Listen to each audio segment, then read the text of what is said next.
I like to add, doing that loft thing, it was like Brandon Ross was part of it. And tell me about that, your loft. It was like a workshop that you did weekly, Well, I was broke and I had to try to pay the rent. So I had to get an idea fast to use the space. To use the space, So I was writing, actually I was writing music, or trying to write music, trying to learn how to write for different situations. Right. So I thought it would be a good idea if I could just, like have a little class, have young people who's coming in from, out of town who might want to take lessons, So I put out an ad, I don't know how I did, what kind of ad or whatever, Where were you living?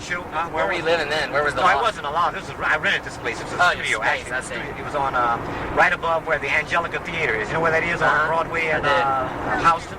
Yep. Right up over it. Who were some of your students? No, they weren't mine. Who were some of the participants? They just came. They were all coming up there. They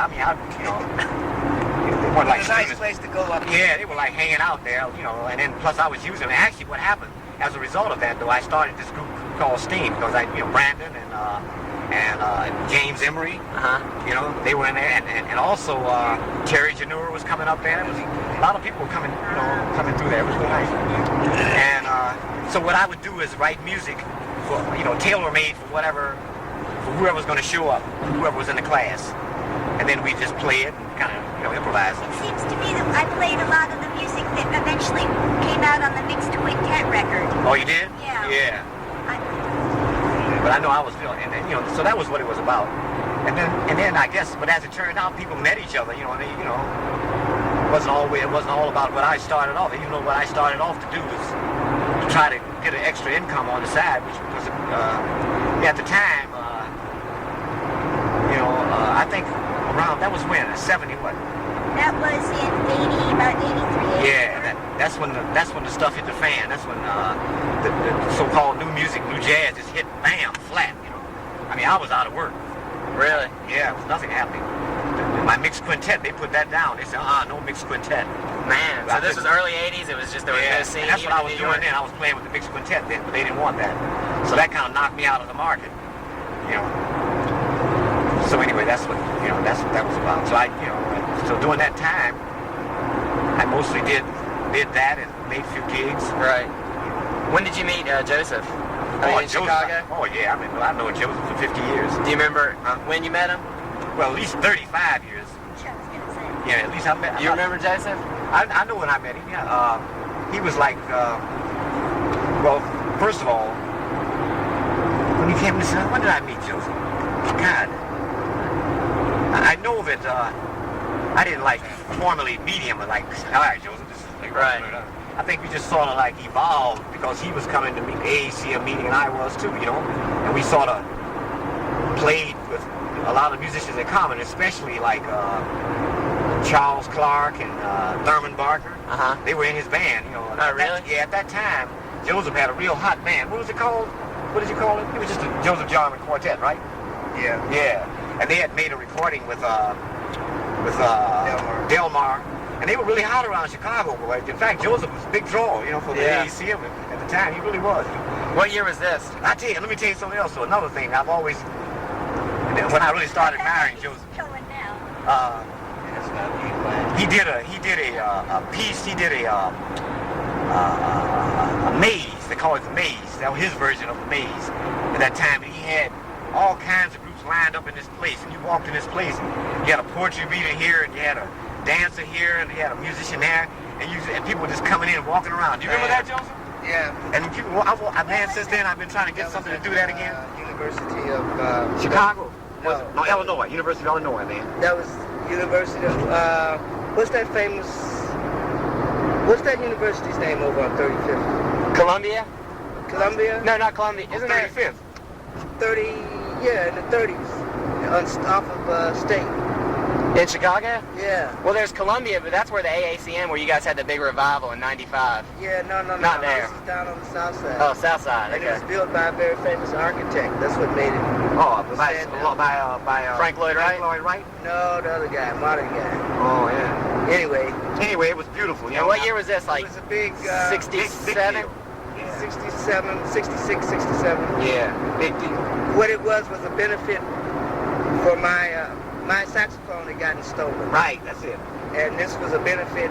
Everybody participated to raise funds for me to get a new saxophone. Exactly. Wow. Yeah, right. And it was 30 or more musicians. That's right, man. It was bad. 10 poets, painters. Yeah, it was bad, man. It was And like, it was in this big room, and you had to go, you could just walk around. walk around. It was And bad. musicians had music to play, but they had to walk around to play it. Yeah. And There's a recording somewhere of merged together the, on the that. Maze recordings, Oh, right? no, that's No, no, no, Roscoe. that's Is that Roscoe? Completely different concept. Yeah. Oh, that came after. That was Yeah. bad. I often thought that was. I tried to do something like that once, but I didn't have to. You know, when I got to New York, I was going to steal your idea. Mm. I said, God, but I didn't get a chance to. It fell through. It was just like a theater. It was beautiful. There was a lot of art in there. Yeah, it was nice. A big floating balloon. Yeah. Wow. It was really, really good. And so Joseph was very good. He was theater. You know, he was into theater all the time. You know. Poetry. You know, his poem Erica. Have you heard his? Have you heard Erica? I don't know that. I know Listrom. You wrote that, right? Oh man, Erica's one of the most famous Oswald poems. Listrom. Did you write that? Voila, the Yeah. words. Yeah. But Erica is one of the most famous poems in the AACM that I know of. Yeah, that's bad. Everybody used to know it, man. I forget it now, though. You know. So, who was a member first at AACM? Joseph or you? Oh, Leroy? Joseph, yeah. When did you start, man? What year? Whenever it started, I don't Yeah, know. he was You were there. Yeah. 1966. 66. That was you. No, Joseph, he had to be before that. Muhal. No, 64, it had to be before that because I was there in '64. 62. Yeah, it must have been that. Muhal was one of the first I ones. started at a meeting with Muhal, Phil Coran, Steve McCall, Roscoe, Hill, what was that? Hall, Bill Hall, a whole bunch of people. Phil Coran, did I mention? Yeah. Jack DeJohnette, Wow. I didn't even know he was. So he was originally with the group. Raphael, Donald Garrett, Donald Garrett, man. Henry Threadgill, And who called the meeting? Muhal Uh-huh. sent out a card. Yeah. And what was the thing on the meeting? I mean, what was the purpose Well, of the meeting? the purpose of the meeting was to get us some place to work, Uh-huh. Yeah. to have our music heard. Yeah. Right. Because it was always thumbs down at that Right. time. Yeah. The only way you could get a gig was to, play bebop. That's that. Yeah, and it was as a result of that concert, of those concerts they were giving. And I met the AACM. Like I was in Florida for 10 years down there, and playing blues joints and things. Where, Gainesville? Or? No, I was down in Tallahassee, and I was going to school there, Florida A&M. Yeah. So when I came and I graduated, and I taught Mobile for 4 years, and I got out of Mobile, and I came back to Chicago, and I hadn't been away a long time. I didn't know anybody hardly. So when I got back, my teacher, who was in Chicago, who played the violin, his name is Bruce Hayton, he had a gig with a regular bebop gig with, he played the violin, violin. He played with Muhal. They did a gig. Man. So he was living at my house because he had to have a place to stay because he was just coming in from Florida or somewhere, I don't know. So he said, hey man, he said, I met it was Richard Abrams, his name wasn't Muhal, but, Muhal Yeah. anyway. So Muhal, so he says,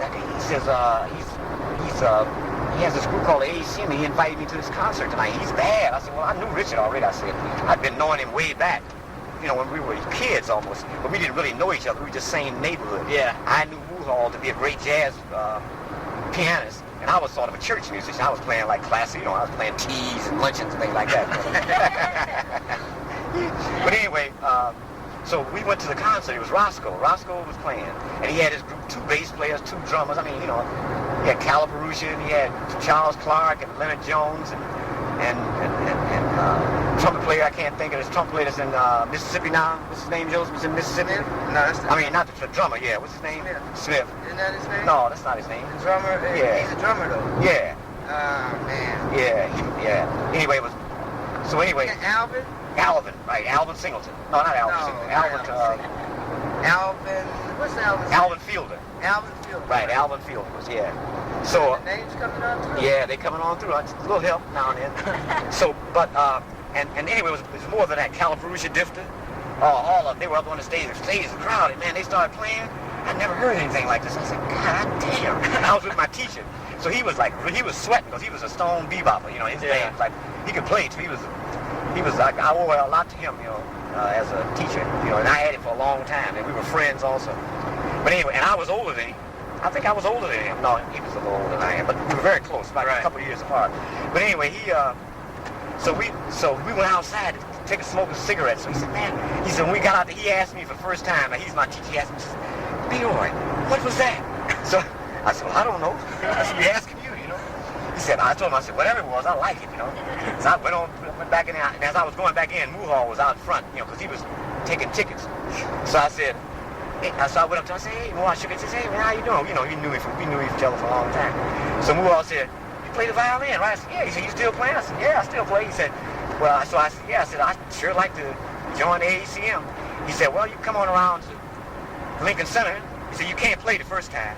He said, but, you know, you come down and listen, and after that, you can play the next time. So I said, okay. So I came down there, you know. So at this time, by this time, I was teaching school, you know. Right. And I had a 1966 Mustang. Wow. Yeah, it was like, you know, I come driving up my Mustang. That's bad as shit. And I dressed very sharp, you know, I was real sharp dressed. Came down there. These guys all like, you know, they weren't dressed like I was, for sure. They were like dressed, but it was all different. You know, these guys were out. You know, everybody was different, you know. The hair was long, the hair was going on. It was weird, you know. But anyway, we started playing. And they welcomed me in. It wasn't like I was some kind of freak or something. I started playing with them. Now, Joseph, you weren't there then that night. But it was, and Roscoe wasn't there either.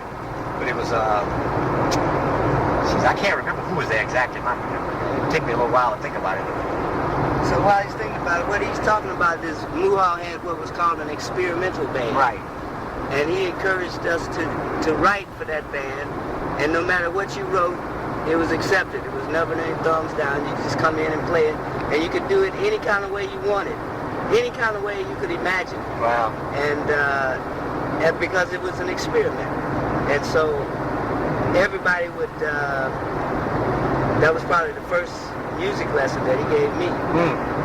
Write it, and don't worry about it, get it played. Just write it. If you got something happening, write it. And if it's supposed to get played, it'll get played. If it's not supposed to get played, it won't until later. Yeah, he's very philosophical, Muhal was. Yeah. I mean, I think he was the backbone. He always has been Right. the backbone of the AACM, still is. Yeah, that's what they call me, a mystic. Yeah, he's a mystic. He's definitely a mystic. Very deep into Very stuff. And Yeah. also, he passed along a lot of esoteric teachings to the AACM. Yeah, he did. Yes, who were he did. interested. Right. And so anyway, that's what the experimental band was about. And we were not doing public performances in the beginning. We were just there to do the music.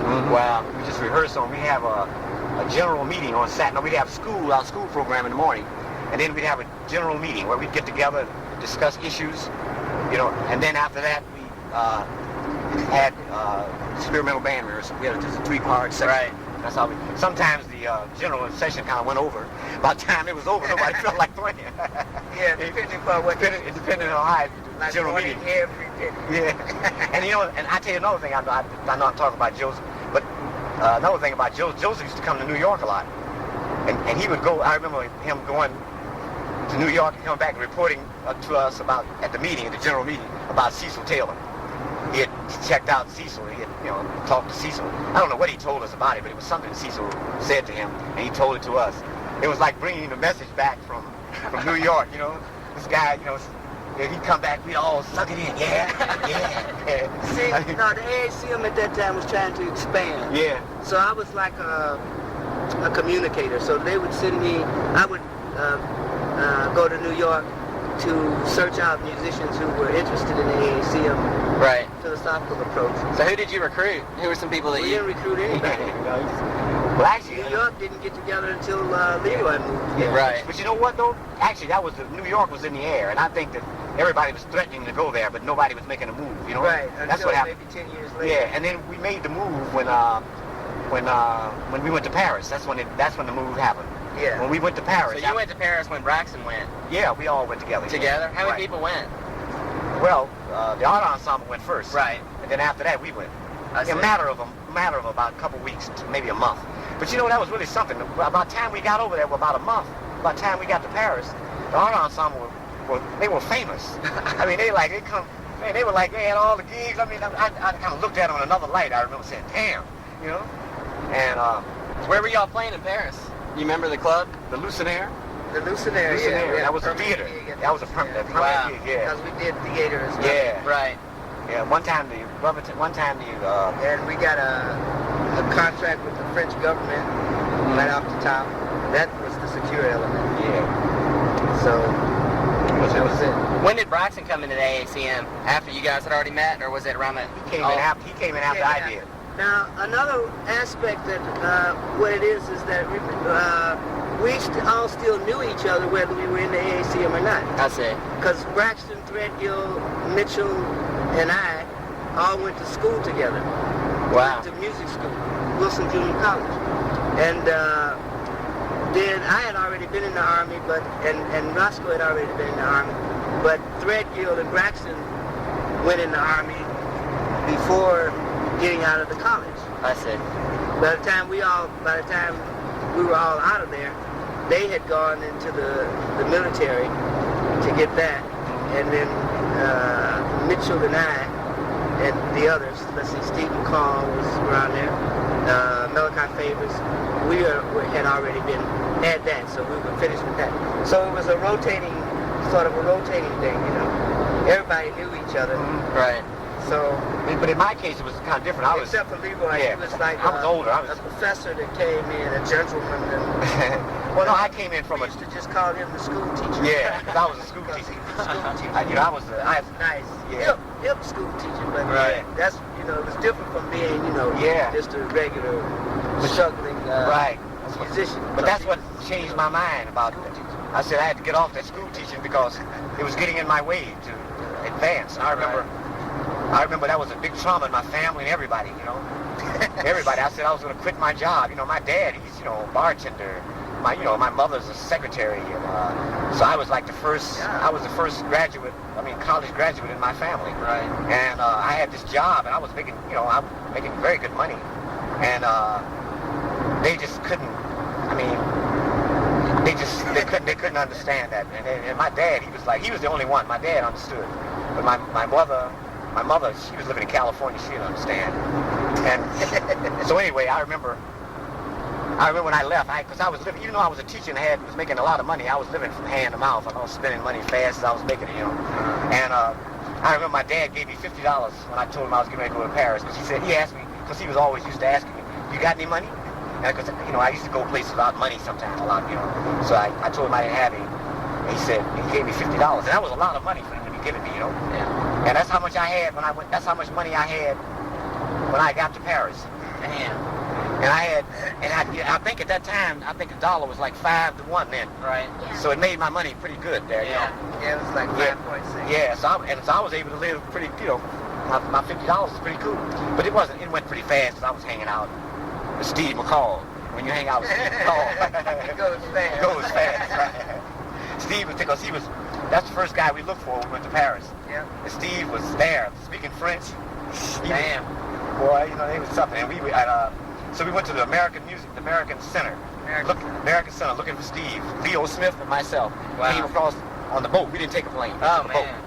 Boat. So you were at Leo. Did y'all play on the boat? Yeah, we played on the boat. Made money on the boat, too. Yeah. We played in there, and people came and gave us money, all kinds of money, different German money, all kinds of we had francs, marks, and everything we got off there. And Kathy, his first wife. And so we all, and we ate at the same table every day for 5 days, 3 meals a day. That was a great experience. And then we got off at Le Havre and went straight to the American Center looking for Steve. And as we approached the American Center, we saw these drums, Steve's drums, in fact, sitting outside of the building. We said, we went looking for Steve and no Steve. So we said, well, we'll just wait right here. And we'll know he's got to come back and get his drums, right? So that's what we did. And about 2-3 hours later, here comes Steve. So he took us to his house. From that on, then after that, I went to St. Louis. What was that? St. Louis, and I stayed with the honor ensemble for about a week. So y'all had a big apartment or a Honor house? ensemble had a house. Yeah, Man. Is that a suburb of Paris? Or? Yeah, it was a suburb. Yeah, but so then I went back. But I couldn't hang in there because I was sleeping on a bunk bed. I think it was Bowie's son's bunk bed. And I couldn't handle it, so I had to try to make it. So I left, went back to back to Paris, and moved into the Mona D. The Mona D. Mona D. That was a hotel, and it was the cheapest hotel in Paris. And it was a flea bag. It was a whole house actually. And I stayed there. I kept, But anyway, that's side stuff. I shouldn't be talking about that. Yeah, those details are important. Yeah. But anyway, So, go ahead. That's too bad, yeah, because Steve McCall just passed away in 95, right? Yeah. Same year y'all did the 30th. Yeah. 'Cause I came up for that when you all played in Chicago AACM reunion. And